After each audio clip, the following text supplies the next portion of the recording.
The horror film has been a staple in the world of cinema since the early days of silent film.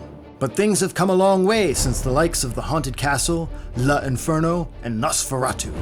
Today, there are so many horror subgenres that it's tough to keep track. Zombies, ghosts, and aliens are all things that scare us, all under the umbrella of horror. Horror can make us laugh, disgusted, scared, or just plain freaked out. That's what makes it such a rich and diverse genre.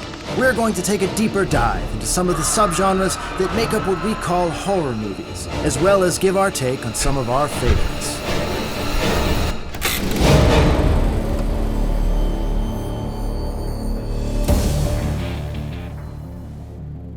Obsession can be a scary thing, and nothing captures that sentiment quite like the Stalker film. There's no better way to deepen a courtship than watching a villain fixate on someone they can't have. Although sending thousands of text messages, phone calls, and stalking on social media is no laughing matter, it does provide a great plot line to make us look over our shoulder and avoid walking down that dark alley. The characteristics of the stalker are rooted in reality, and something about that makes it scarier. Unlike a story involving a monster or the supernatural, the tale of an obsessive counterpart are far more likely to happen in reality. The stalker can be a former partner, casual acquaintance, co-worker, or distant admirer. Psychologically speaking, the stalker can be broken down into a few categories. One who is rejected, looking to reverse the situation. One who is looking for revenge, the goal being to frighten or distress the victim. One who is looking for intimacy, wanting to establish a long-term relationship. Sometimes the victim is already in one. One is a predator, looking to attack or harm the victim.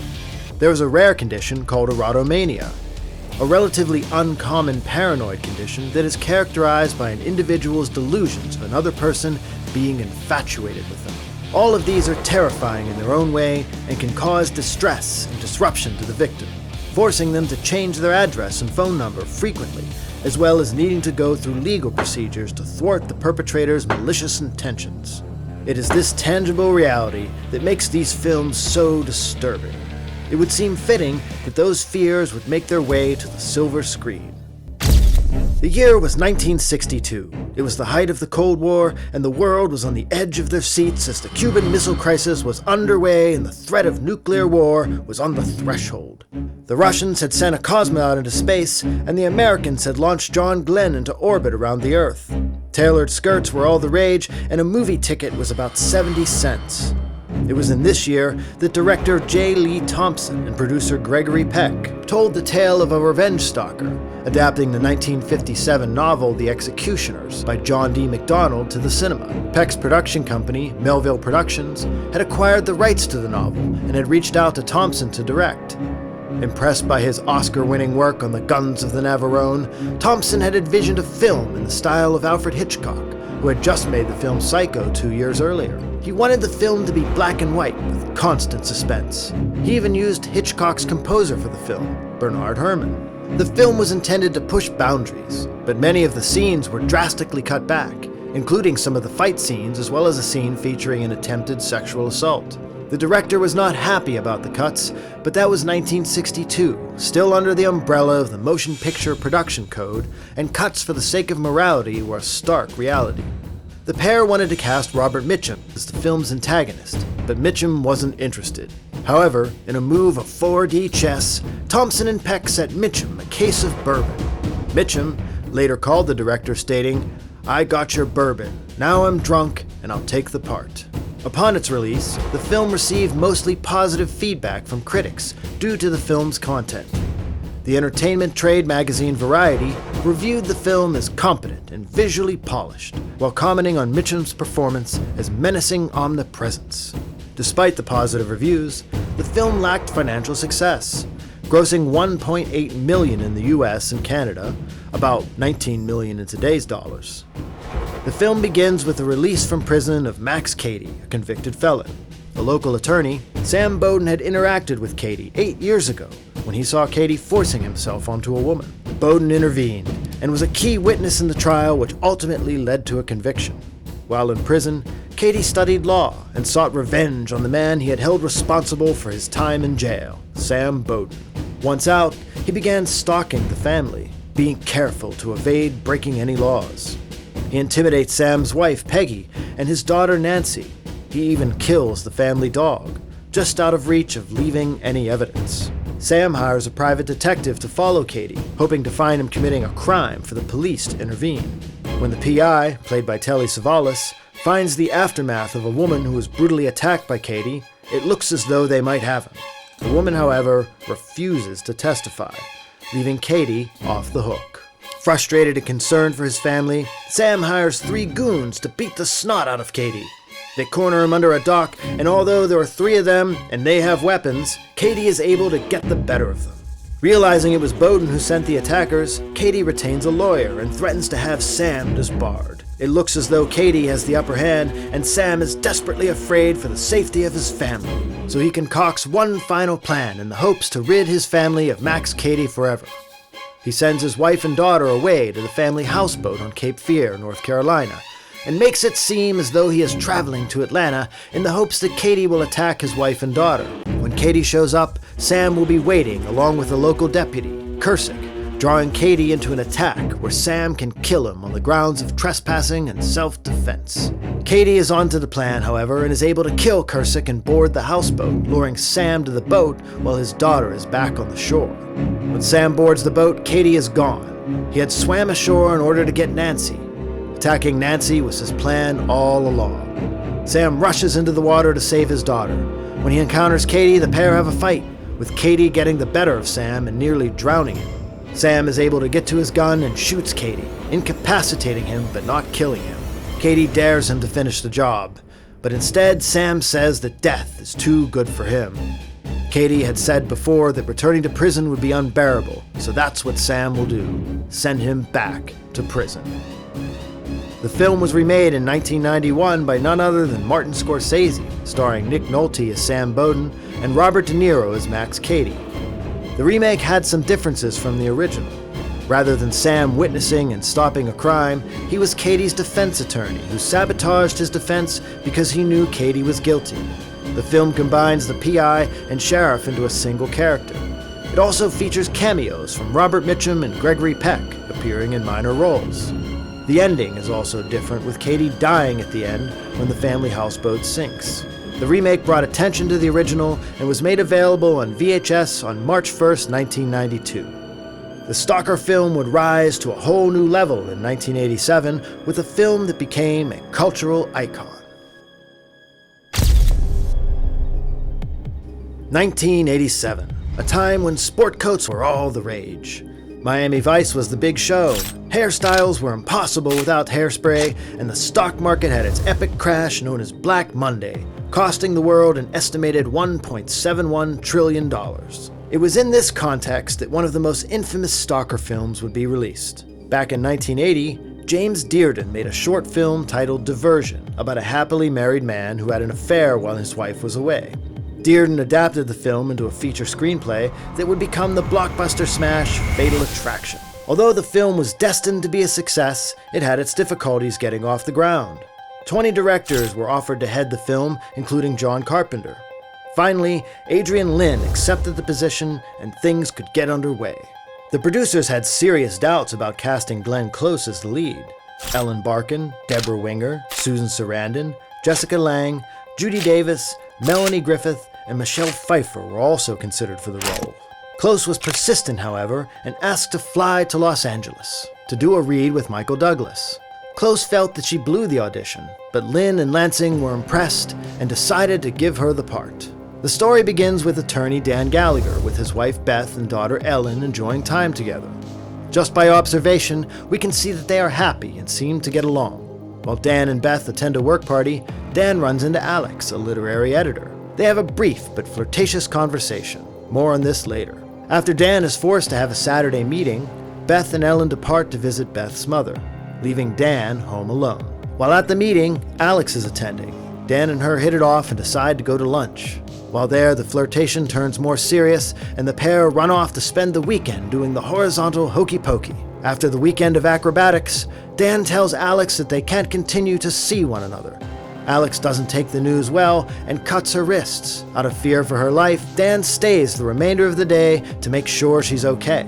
Although he still wants to end things, Alex doesn't take this well and continues to call Dan, even though he ignores her. When she finally gets a hold of him, she tells him that she's pregnant. Dan offers to pay for the termination, but Alex doesn't want any of that. She wants to use the pregnancy to keep Dan by her side. She continues to call Dan, sometimes in the middle of the night. In 1987, cell phones were not common, so we're talking about a house phone with a loud and annoying ring. No caller ID either, so when the phone rang in the middle of the night, it may have been from a loved one who needed help. When Beth answers, she just hangs up the phone after a long, uncomfortable silence. Finally, Dan had his phone number changed. A pesky obstacle for Alex, she finds other ways to stalk Dan. She follows him, and while he's at work, pours acid on his car hood. The couple moves from Manhattan to a house in Bedford, and Alex follows them to peep in the windows of the family just having a good time. This infuriates Alex, and in a disturbing scene, she kills the family bunny and boils it in a pot. Finally, Dan breaks the news to Beth that he had an affair and that Alex is pregnant. Naturally, Beth is upset and wants Dan to leave. Things get worse when Alex kidnaps Ellen from school and takes her to an amusement park. She doesn't hurt her and returns her safely, but causes great worry to the parents. After some sleuthing, Beth figures out that Alex took Ellen and speeds away to find her. She gets into a car accident and is rushed to the hospital. Furious, Dan heads to Alex's apartment and nearly kills her.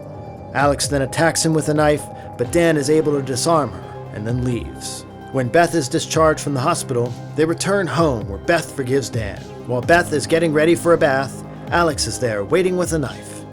Dan rushes upstairs and struggles with Alex, almost drowning her in the bathtub. When she jumps up with a knife trying to kill Dan, Beth shoots her with a gun, ending the conflict. The film was a smashing success, grossing $310 million at the box office and receiving 6 Academy Award nominations, although it didn't win any of them. Janet Maslin of the New York Times lauded Lynn's direction, writing that he takes a brilliantly manipulative approach to what might have been a humdrum subject and shapes a soap opera of exceptional power. Close consulted several psychologists for her role, and her performance is often used to illustrate borderline personality disorder, as well as erotomania, a condition where the individual holds an unshakable belief that another person is secretly in love with them. Just a few years later, the next chapter in Stalker Films would emerge, this time from a renowned and beloved novelist, about a renowned and beloved novelist.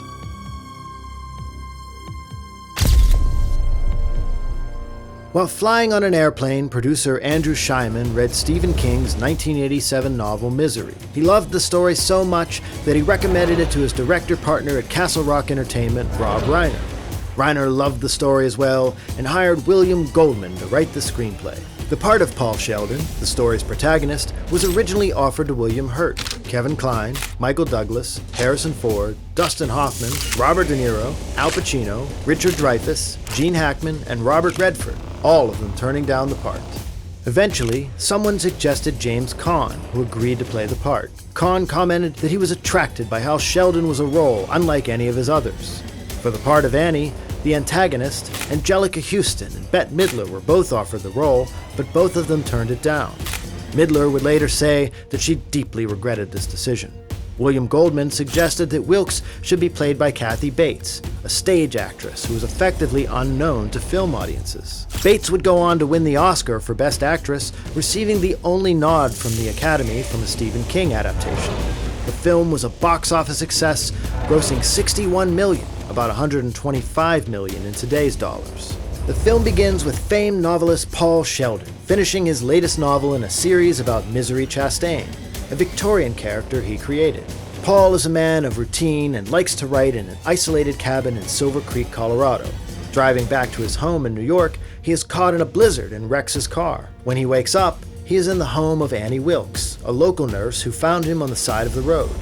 She tells him the phones are down and the roads are closed, but that she'll take care of him until he can get to a hospital. She tells Paul that she is his biggest fan, and in a rare gesture, Paul lets her read his unpublished manuscript of his latest book about misery.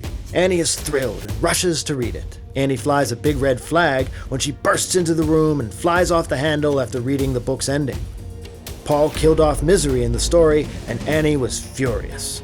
She tells Paul that no one knows he's there and forces him to burn his only copy of the manuscript. She brings in a typewriter and coerces him to write a new story, one more in line with her preferences. Paul has no choice but to comply.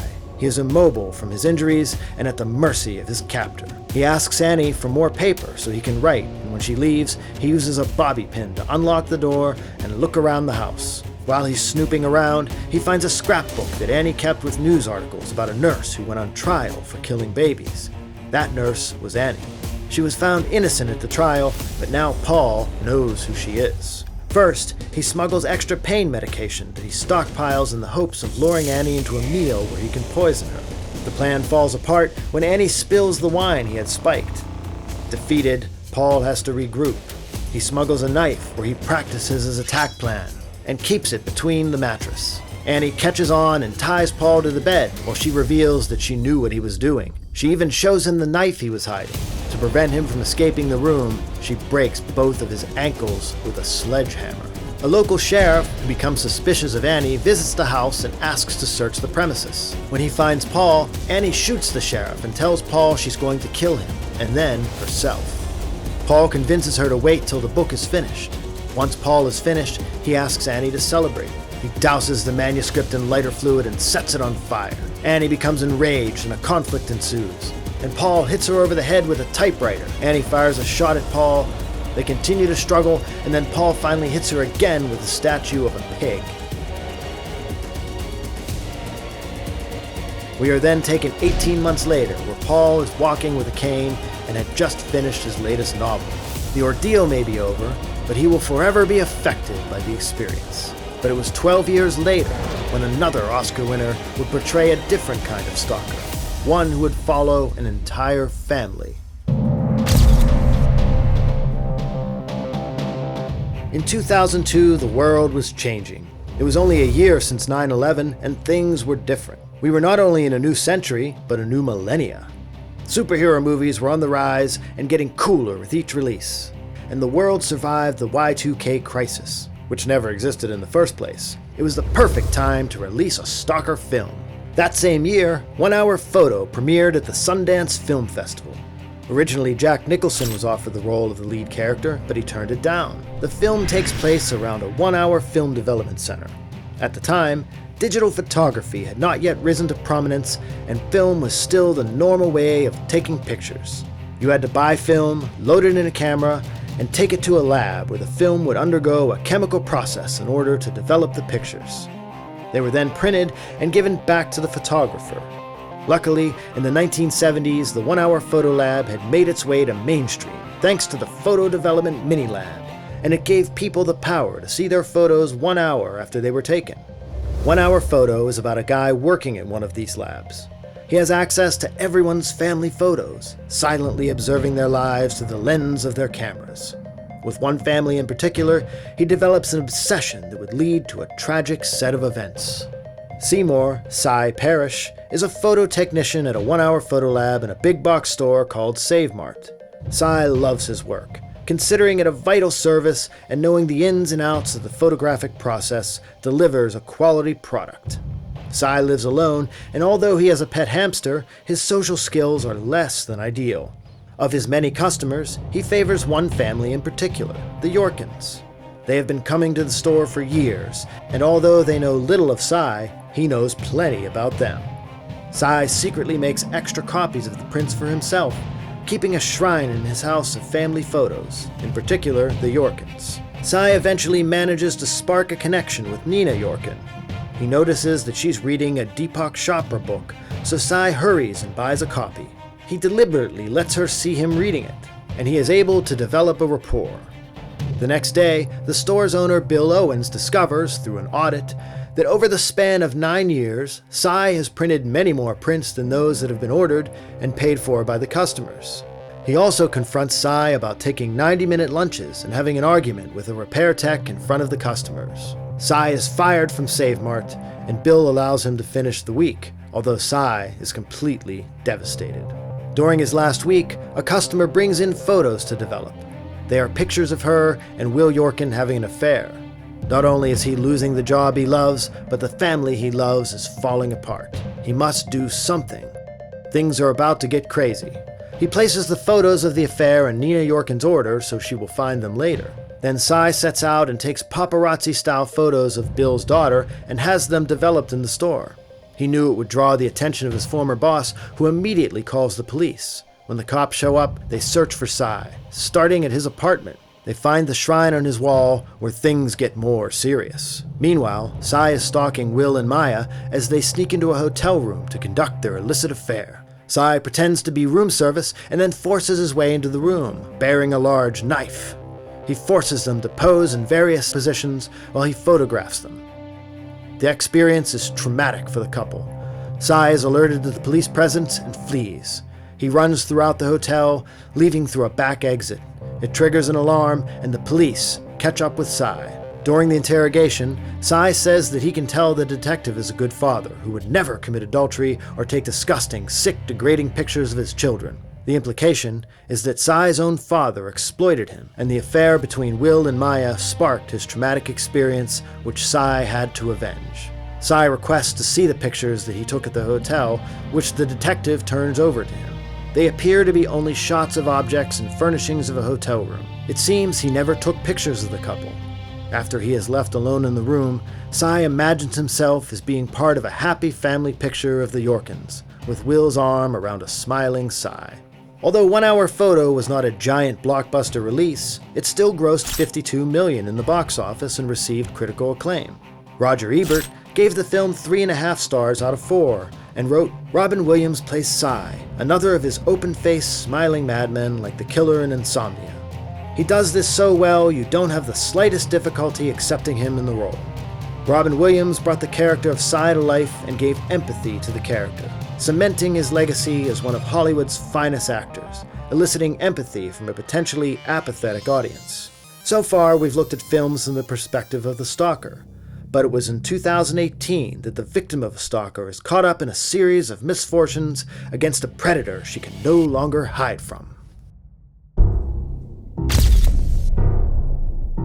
The year was 2018, and the world was turning as usual. Sears declared bankruptcy after 132 years in business, the Me Too movement called to attention abuses in the workplace, Apple became the first American publicly traded company to reach $1 trillion in value, and most important of all, Meghan Markle became part of the royal family. It was in this environment that Steven Soderbergh's Unsane was released. Steven Soderbergh, known for Sex, Lies, and Videotape, Out of Sight, Aaron Brockovich, and Traffic, proved that he never lost his indie film roots. With a budget of just $1.5 million, Unsane was shot almost entirely on an iPhone 7 and featured Claire Voy, Joshua Leonard, Juno Temple, and Jay Farrow. The entire production was completed in just 10 days and also shot in chronological order, something extremely unusual in film production. Nevertheless, Unsane was a fantastic psychological thriller with twists and turns at every corner. The story begins with Sawyer Valentini, a woman who moves away from her home in Boston to escape a stalker. However, she is still traumatized, and her interactions with men are often negatively affected. She seeks the help of a counselor at Highland Creek Behavioral Center, unknowingly signing a consent form for voluntary 24-hour admission to a locked psychiatric hospital. She calls the police, but they do nothing when they see the signed form. During the night, a stressed-out Sawyer lashes out at a patient and a staff member. As a result, the staff psychiatrist retains her for 7 more days for observation. While she is forced to stay, she meets another patient, Nate Hoffman, who reveals to Sawyer that Highland Creek is running a scheme to milk health insurance claims for profit. They trick people into voluntarily committing themselves as long as the patient's insurance companies continue to pay. They find a reason for them to stay. When insurance claims run out, the patient is magically cured and released. While Sawyer is in line for her meds, she catches an orderly staring at her. She has a traumatic episode, flipping out because she says that his name is David Strine, the stalker she fled when she left Boston. He says his name is George Shaw, and the hospital staff backs him. It's hard to tell if she is actually seeing her stalker or if she's just being paranoid. Sawyer sees Nate using a cell phone, one that he has smuggled in, and Sawyer convinces him to let her use it. She calls her mom to tell her she has been tricked into being admitted and that her stalker is working there. Immediately, her mom intervenes and approaches the hospital. The administrator subtly threatens her, knowing a long litigation process is untenable for most people. Sawyer gets in line for her meds again, and the same guy gives her the pills. He shows her a piece of paper with her mom's address, solidifying her suspicions that it is indeed David. After his shift, he travels to Sawyer's mom's hotel room, pretending to be a maintenance worker. Once inside the room, he murders her. Once back at work, David doesn't like Nate talking to Sawyer, so he knocks him unconscious, ties him to a chair, and poisons him with fentanyl. When Sawyer lays down, she finds Nate's cell phone under her pillow with pictures of Nate tied up. She immediately notifies the staff. In a moment of frustration, they dismiss her concerns and throw her in solitary confinement. Because there's no better way to sort out trauma than to sit alone with your thoughts. While in solitary, David visits her, informing her that he changed the paperwork to make it look like she'd been discharged. He says he has a remote cabin they could run away to and stay together. Knowing that she is trapped, she only has one last play. She knows that David is a virgin, and she tells him that to prove her love for him, she wants him to have sex with a woman right in front of the cell. She tells him to go and get Violet, remembering that in an earlier scene, Violet carries a homemade shank with her. Once on top of her, she pulls out the shank from Violet's shorts and slices David in the neck. She then quickly leaves the room. David kills Violet and chases Sawyer, finally catching her and throwing her in the trunk of his car. Sawyer manages to escape the trunk and flees into the woods. David catches her again and a struggle ensues. This time Sawyer gets the better of him and manages to kill him in self-defense. Later, we find out that Nate was an undercover reporter trying to expose the hospital. The hospital is held accountable for their crimes, and Sawyer is finally free. Unfortunately, she must deal with the additional trauma she had experienced with David forever haunting her. Unsane was a box office success, grossing $14.5 million on just a $1.5 million budget. It received critical praise. Justin Chang of the Los Angeles Times wrote, "Soderbergh is one of the most dexterous directors working in the American mainstream, and he has a sly talent for lacing even a seemingly disposable genre offering with smart, incisive ideas." Unsane showed how trauma can follow its victims throughout their life. However, it wasn't the only film to use such a metaphor. The film helped us relate to the feeling of invisibility that trauma victims can sometimes feel. But it was just 2 years later that another story of invisibility would cross the lines of sci-fi, suspense, and the stalker genre into one successful franchise. In 2020, the world was turned upside down. A global pandemic swept the world, and much of the economy came to a grinding halt. Across the world, and to varying degrees, movie theaters were closed, film festivals were canceled, and box office sales were lower than ever.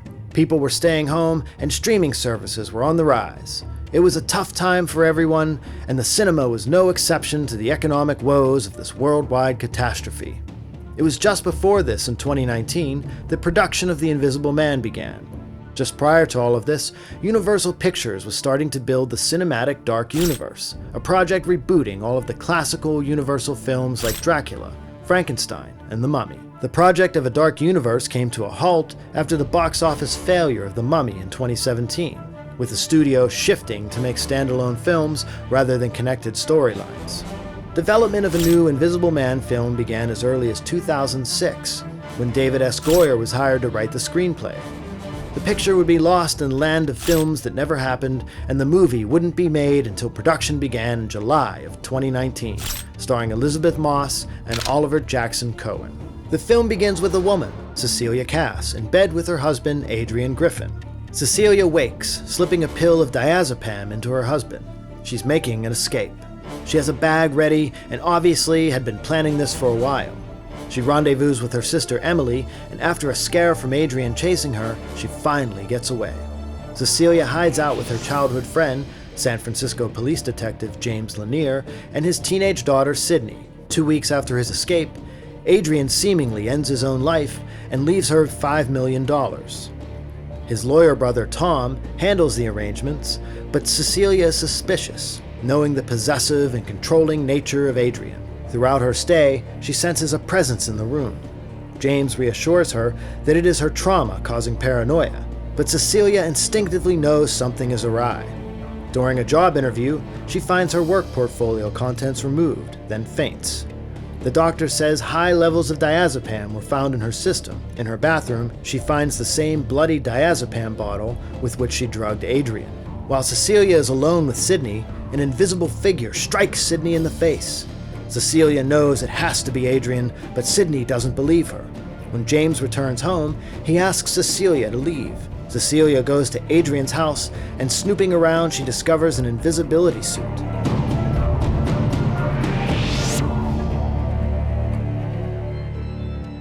Hearing some noises, she makes a break for the door and asks her sister to meet up in a public place. While in the restaurant, Cecilia tells Emily about the suit and that Adrian is alive. Just then, a knife starts floating in the air and slices Emily's throat. The knife is then placed in Cecilia's hand, making it look as though she just killed her sister. While awaiting trial, Cecilia is remanded to a psychiatric hospital, and at night hears a voice exclaim, "Surprise!" Knowing that Adrian is behind all of this, things are looking dark. Later, she learns that she's pregnant. The next day, Adrian's brother Tom, also Adrian's attorney, shows up to inform Cecilia that there was a clause in the will that forfeited her inheritance as she was convicted of a crime. Tom offers to get her charges dropped if she agrees to return to him and raise the child, implying that Tom helped stage his brother's death. She refuses, subtly stealing a pen from him. While in the shower, Cecilia attempts to cut herself with a pen, but an invisible figure stops her. She stabs him repeatedly, damaging the suit and leaving him partially visible. During his escape, he manages to kill several guards. Cecilia runs out as well, and during a confrontation with the invisible figure, he threatens James and his daughter. Cecilia is able to secure a vehicle and rushes to James's house in order to protect Cecilia. While in the house, the invisible figure attacks, hurting James. Cecilia is able to get James's gun and kill him. Once unmasked, it's revealed that it is Tom, Adrian's brother. After searching Adrian's house, the police discover him tied up inside of a room. Apparently, his brother orchestrated the whole thing. Cecilia doesn't believe it. She knows Adrian was behind it and convinces James to set up a sting to get Adrian to admit the deed. So she wears a wire and goes to the house. Adrian is sticking to his story. Cecilia excuses herself, and then out of nowhere, Adrian's hand is forced to pick up a knife and cut his own throat. Cecilia fakes distress and moves out of range of the camera before calling the police. When James shows up, he knows that she had the suit. Nonetheless, he goes along with it, agreeing it must have been self-inflicted. The film was a commercial success, grossing $145 million worldwide against a $7 million budget. Due to its theatrical release being cut short by the pandemic, the film was made available for digital rental 3 weeks after it premiered in the United States. It received critical praise from the New York Times, writing that Moss's performance gives the movie its emotional stakes, adding, "While her agony can be unnerving, it is even more shivery when her weeping stops and this horror movie damsel in distress becomes a threat." The movie-going experience was changed because of the pandemic, not just in the United States, but around the world. The next film happens to take place on the other side of the world, a story of someone in a foreign country who is being watched. In 2021, Watcher had its world premiere at the Sundance Film Festival, where it was nominated for the Jury Grand Prize. It was the feature film debut of Chloe Okuno, starring Micah Monroe, Carl Glusman, and Bern Gorman. The film was theatrically released in the United States on June 3, 2022, to positive reviews from critics. The story begins with American couple Julia and Francis relocating to Bucharest and moving into an apartment building with a large picture window. Julia doesn't speak Romanian, and her only translator is her husband Francis. She immediately feels isolated and must spend most of the day alone since Francis works very long hours. She begins to notice a silhouetted figure from the apartment across the street, watching. When Julia goes to the store, she is followed by a suspicious-looking man. She runs to the back room of the store in order to hide, just barely escaping. Julia is suspicious that it is the same individual watching her from across the street. Her only concern grows when her and Francis walk by a crime scene, which was confirmed to be the victim of a serial killer they call the Spider. The killer slices the throats of women and even decapitates some of them. Julia is concerned that the Spider, her follower, and the man across the street are the same person, so they call the police. When the police arrive, they offer to investigate and ask the man across the street not to look into the window. Francis accompanies the police to see for himself whether or not it's the man from the supermarket. When Francis returns, he dismisses Julia's concerns as a coincidence. Julia befriends the girl that lives next door, Irina. She speaks English, and the pair become friends. Irina tells her of a gun she keeps around for safety. This is a nod to the film theory of Chekhov's gun, which states that if you show a gun in Act 1, you better use it in Act 3. While Julia is out, she decides to follow the Watcher around to see where he goes. She discovers that he works as a janitor in a strip club. When she follows him into the club, she has to duck away in order not to be seen. She also discovers that Irina works there. Irina covers for her, and then Julia makes her way home. Irina is nowhere to be found. When Irina's boyfriend Christian comes knocking, Julia hears it and asks if he's seen her. They call her phone and hear their phone ringing in her apartment, but no one picks up. Julia asks Christian to accompany her to the Watcher's apartment.